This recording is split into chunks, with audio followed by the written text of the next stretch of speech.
Hello and welcome to today's episode of Platinum Talks Wealth. Emmy Nominated journalist Jennifer Rogers Markwell changed gears in her television career when she realized the need to help women make sense of investing. She regularly hosts educational workshops to empower women and others to take charge of their financial future. Now, join your host, Platinum Wealth Management President Jennifer Rogers Markwell, as she leads us into the world of money memories, money infidelities, and how these can mold our relationship with our personal finances as adults. Let's dive into today's episode.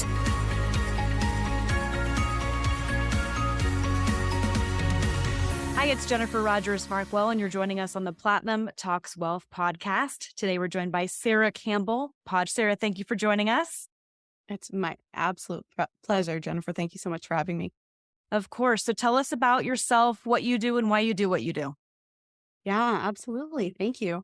So I am a podcaster as well, fellow podcaster, and an ex-corporate gal that I spent a lot of my time in corporate, including banks and some credit counseling as well, and then moved into the online space where I'm now a growth consultant for some multi-seven-figure businesses and also some nonprofits that are really cool. So that is a little bit about me, but the podcast that I founded is a space to allow others to expand into the next version of themselves. And so money is such a big conversation there. So money is just such a hot topic on so many different arenas, quite frankly, right? When it comes to your health, your wealth, your just overall well-being, you're seeing an overlap with that just from what you're doing on a day-to-day basis. And what we like to kind of share here and kind of talk through is money memories. What is that money memory that you have that really kind of helped mold you as an adult? You know what? It's funny because I came from a household that was a single earner family, and my father made the money, and my mom, and I think we're seeing this a lot as well now, that women hold a lot of the buying power. And so my mother was the one that managed the money in the household. And this is actually I have an interesting story that I'll share. She was always up late at night and she was always balancing the checkbook, always, really focusing on how can she frugally buy groceries, do all the things. And it's interesting. I had always, one of the biggest things that I struggled with as I came into adulthood and started managing my own money was my mindset around it. And there was a lot of mindset shifts and changes that needed to happen for me. And I always had looked back on that money memory of her balancing the checkbook. And really, I built up this story for myself of scarcity where there wasn't enough. And coming from a family that was a single earning family, it was easy for me to tell myself that story. And it was interesting. I went through some of my own money experiences as I got older. And one of them was, and I think a lot of people have a similar story where there's a lose it all story where, whether you drain your bank account or you lose investments or whatever it is. And I had gone through that for myself. And I had a friend who kind of challenged me on this. And it was interesting because I had built that story up to mean scarcity to me. And it was really a stopping point for me on a lot of things that I wanted to do and the money I wanted to create in my own life. And she was able to see from the outside and challenged me. And she said, what if you change the script? What if you change that internal script? What if the reason that your mom was up balancing the checkbook all night was because she was such a good steward of money and that she was giving her relationship with money the respect and the honor that it deserved? And love that it wasn't about, I thought this was so great. And for me, I had built up this, I was like, growing up, we made do, but we didn't have a lot. And then it just shifted everything for me. because it allowed me to see what a healthy relationship with money could look like, and to honor that the story that I had, and to take that story, I guess, and kind of flip the script for myself to recognize, no, maybe it wasn't about scarcity. Maybe it was about just being a really good steward of money. That's super powerful. And I love that Yeah. because I feel like folks that I've talked to, right, have that memory, and whether that memory is truly, truly accurate or it's their own truth or whatever that is, right, that Yeah. is really molding them, right? So when you had that advice from your friend and when you kind of flipped that script over, was it instantaneous that you started having a different relationship with money from that moment? Or how soon did that change for you? It was interesting. I would say that the shift was instantaneous. What wasn't instantaneous was the work that I needed to put in to get back to the place that I wanted to be. And so a little bit about my history is that I got into investing quite early. I was I'm still so thankful for one of my managers at a mall job when I was 16 years old, gave me my first book about money. And it was, what's his name there? Shoot, I forget. Anyways, but he gave me my first book about money, and it started me on this trajectory that I was educating myself. I started investing when I was 17. I did all the For things. you. Yeah, but and this is one of I think there's a couple lessons here that I want to share, but I started on this journey, and I was really strong, working on my credit, working on all the things, and had a really healthy relationship with money. At that time, I was working at a credit counseling firm as well. And so really being able to see that dark side of, when the relationship with money can go a little off. And then I was able to, grow my wealth, grow my net worth. And then like I mentioned a little earlier, I did have a time in my life where, things happen, and I did the things that I knew conceptually were not the wise choices, and, took money out of my investments and got in debt. And it's funny to think that, knowing that I had already seen that kind of dark side of what can happen with money. But I think for me, it was a really great opportunity because the shift happened. I believe the shift happened to go on the upward after that conversation with that friend, because I was stuck in that scarcity. I was making a lot of my buying decisions, which is the reason I went into debt. And a lot of my decisions about pulling my investments were made out of that scarcity and lack feeling that I had told myself was a reality for me. And I wasn't able to see. And I think that story was just one story in my life that allowed me to see a different perspective. And once I did that, I didn't automatically have all my money back, but it started that upward trajectory again, where I was able to say, you know what? I see that, and I see that there's a different relationship with money for me that's possible. And I'm going to now take the steps to take ownership of my own money conversation. And so I invested in myself to grow my skills, and I got in circles of people that were having higher level money conversations. And I kind of do owe it all to that conversation, I think, because that was the tipping point, or whatever it is. What an interesting kind of path of nuggets, though, right? Going from a book about money, getting your feet wet, educating yourself, and then having that full turnaround.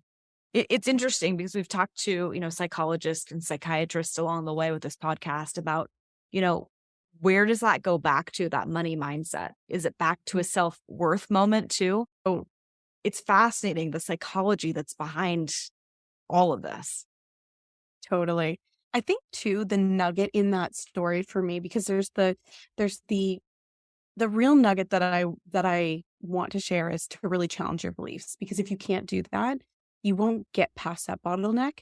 But the real silver lining that I really looked at that experience for myself and looked at it as an opportunity, because it would have been so easy for me to say, you know, I screwed up. There's no getting back from here. I can't get that money back.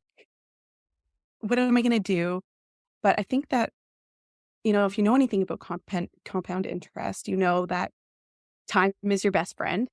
And really and truly, I was kind of beating myself up and I was like, I can't get back to this. Telling myself all these stories. And I realized I had this moment where I was like, sure, the best time was when I was 17 and I started investing. The second best time is today. Yes. And if I can't allow myself a little bit of grace and say, you know what, this is a journey. I'm not going to be perfect. I'm not going to get it right every time. And, you know, there are a ton of, whether it's whatever stories I told myself or whatever experiences I had in my past, whatever contributed to that moment of, you know, kind of making choices that I might not make today. It was all a learning experience that led me to this moment that makes me a greater investor, that makes me a greater wealth builder today, because I learned that not to let that deter me. And I just want everyone to hear me in this, because I know I'm not alone. I've talked to enough people that I know I'm not alone in the fact that I've made unwise choices and regretted it. But I just want everyone to hear that message of hope, that even if you've had a deal gone sour, or you've lost money, or you've pulled your investment, today is the next best time to start. Love that. So true. Right. And I feel like for you sharing that, what a gift, you're giving to others around you, whether that be your family members, your friends, your audience, right? Everyone goes through highs and lows in life, by all means. No one makes all the right decisions. No one does, for anything for that matter, right? But if you can learn from them, pull yourself up from your bootstraps, move forward, and then, keep making the best version of you moving forward, that's what you can do. Totally. And the things that I did as a result, I never probably would have done. And so when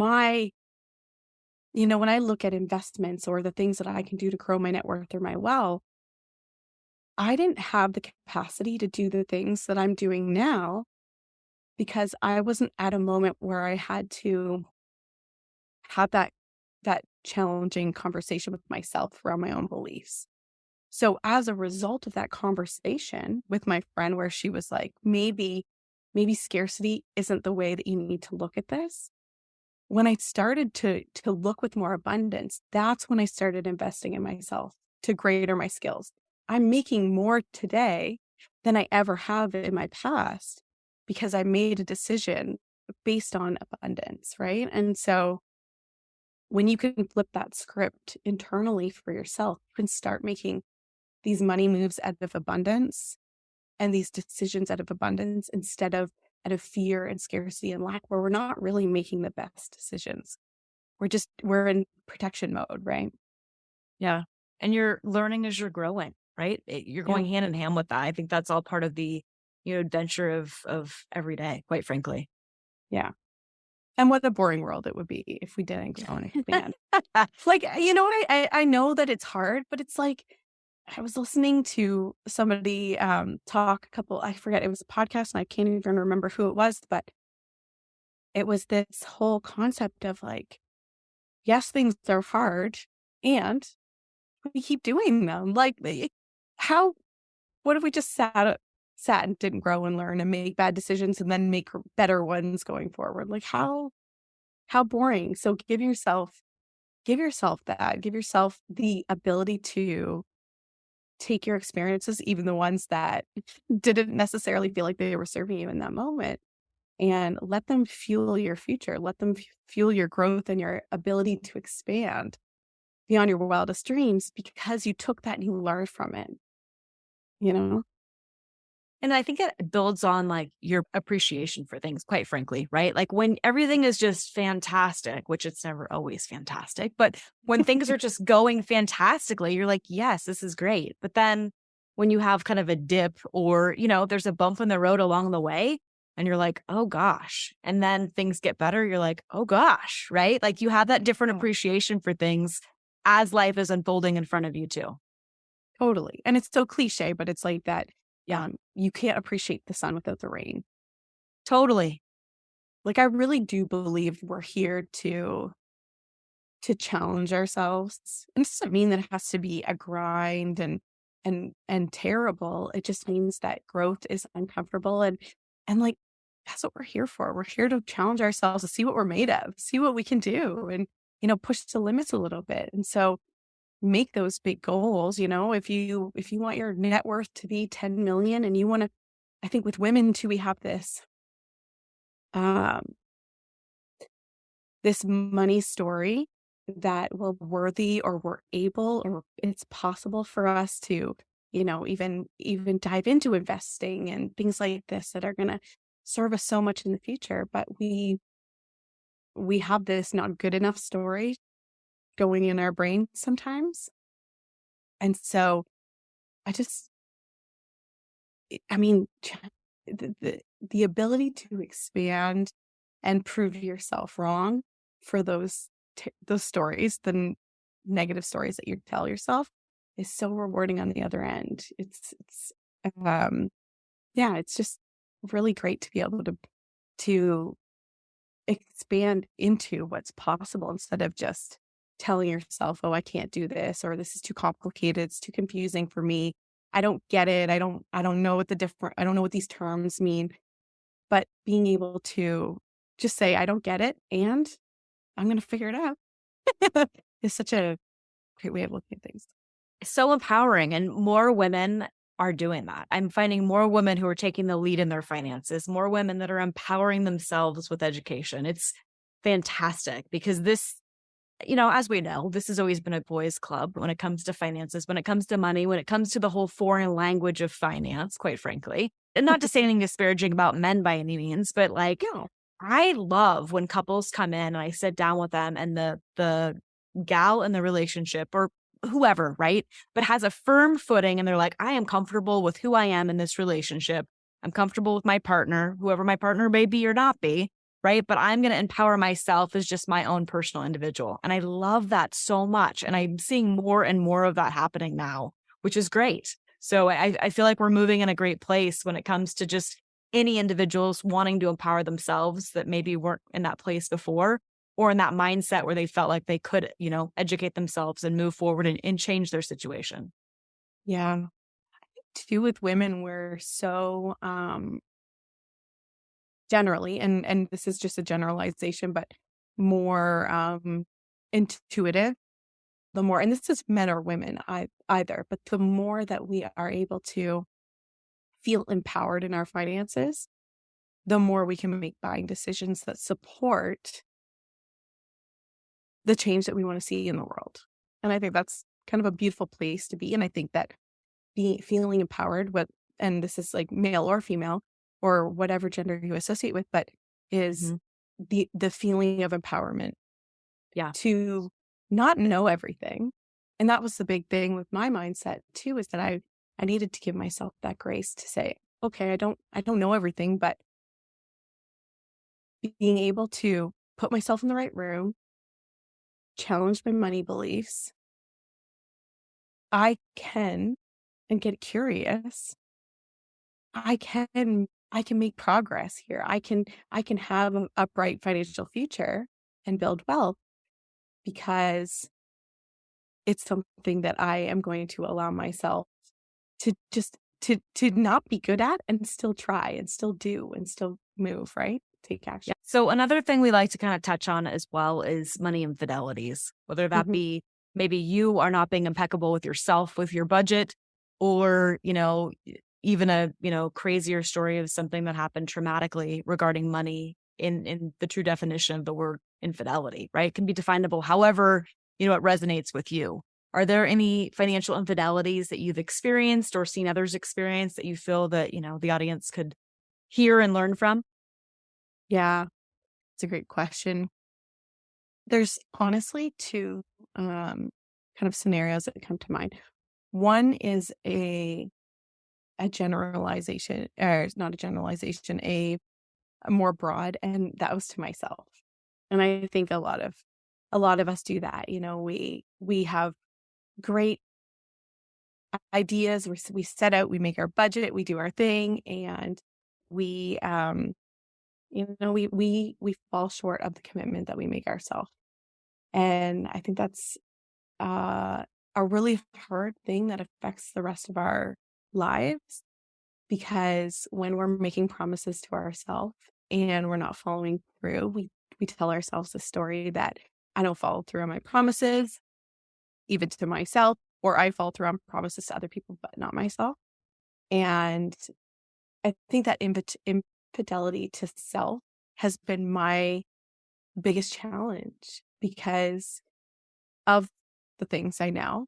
I know, and it's kind of that thing of know better, do better. And when you don't, it really puts you in this position to doubt yourself and what's possible for you or what you can do in the future. And so I've had experiences with myself, and it's different scenarios throughout my life where I've had that infidelity of self, where I'm not staying true to what I know that I set out to do.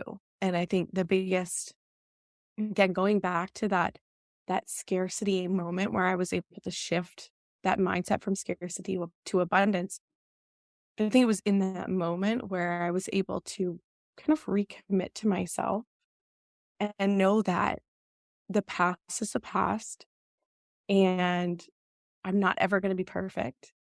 But by giving myself some small goals that I can move toward and really keep my own promises to myself, that's kind of where I needed to get the momentum going. And so for me, what that looked like was paying off debt that I had accumulated, even though I knew better. It turned into tiny little payments over the course of, a year or two that ended up in me being debt free, which was an amazing feeling. But by being able to rectify that infidelity with myself and not being, not giving myself grace and space for what had been done, but choosing to do better now that I knew better. I think that was the biggest one. The other one that comes to mind, it was interesting. I've been with my spouse now this will be our 20th year together. And so we've done all the things money-wise. We've had separate money, especially at the beginning. We've joined our money. We've, shared a bank account, had different bank accounts, each do different bills. We've had all kinds of money arrangements. And I think it was interesting. It was an infidelity that I didn't even notice that I was doing.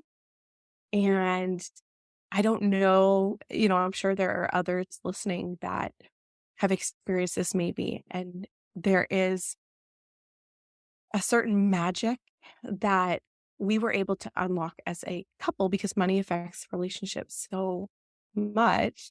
Yeah. Because by being that person, I'm very naturally, I'm a D on the disc, like, I take control a lot of the times. And so I was empowering myself, taking control of the money situation and what I wanted to move forward with. In the meantime, being so focused and so tunnel vision that I didn't include my partner in a lot of those money conversations. And it wasn't as extravagant as, making massive, crazy purchases and bringing them home. But it was that slow, subtle infidelity in the sense of controlling the buying power in our household and not honoring his priorities, his goals too. And so while we've done all the things, it's been interesting. We've kind of shifted back to more of an honest conversation about money in our house and what each other's priorities are. It's a much stronger bond with us financially and being able to talk about money so much more because we've been able to have the conversation about priorities and where we want to put our money and honoring each other in that. And I think that it was an unintentional infidelity that kind of slowly moved in because I was trying to help our family. And then it turned into just too much control. And so that shift has been really incredible for our relationship because it honors both people and allows us to feel like we get what we want out of life, out of the money that we're working for, right? Yeah, no, thank you for sharing that, because I feel like that communication, I mean, unfortunately, many breakups, divorces, whatever it is, a lot of them, unfortunately, are tied to the lack of communication with money. So the mere fact that you've kind of stepped back, saw what was going on, and brought it back together, I think that's so invaluable for people to, potentially learn from along the way. Right? Not perfect. Still have slip ups, and I'll do something and I'm like, oh, like, it's not that we've set up an arrangement between the two of us that we get to have, that we get to have a say in the priorities, but I still screw up, and it's the grace and space and just recognizing money is a journey. Yeah. And that's part of being human, part of that journey as well. Yeah, totally. Well, before we wrap up, I always like to ask, what are some tips or tricks that you utilize in your household to money? It's not what you might traditionally hear, because it actually involves spending. But the way that we save money in our house is by spending on the things that are our priorities and saying no to the rest. So it's not a matter of, cutting back the grocery bill, or getting hand-me-downs, although we do those things too, but it's more about creating our financial picture based on really intentionally. So spending in areas and then recognizing that maybe we can't do it all right now or whatever that is, but it's creating that intention around the spending, so that the saving is made up in the things that we say no to. It's opportunity cost, right? We know that if we say yes to something, we might be saying no to another thing, and that's okay. But we're making those choices really intentionally so that we are saving, because we're not feeling like we have to keep up with the Joneses and do all the things. Being able to prioritize where our spending is going and being okay with saying no to the other things. And that's where we're saving. Like thoughtful finance. Mm-hmm. Yeah, exactly. I love that term, thoughtful finance. Yeah. Well, Sarah, thank you so much for your time and sharing today. And we hope that you'll join us again here at the Platinum Talks Wealth podcast. If you enjoyed today's podcast, Platinum Talks Wealth, please subscribe and share. For more information about Jennifer Rogers Markwell or Platinum Wealth Management, please visit www.platinumwealth.net. Securities and advisory services offered through LPL Financial, a registered investment advisor, member of FINRA and SIPC. The opinions voiced in this podcast are for general information only and are not intended to provide specific advice or recommendations for any individual. To determine which strategies or investments may be suitable for you, consult the appropriate qualified professional prior to making a decision. The guest speakers and their companies are not affiliated with or endorsed by LPL Financial or Platinum Wealth Management.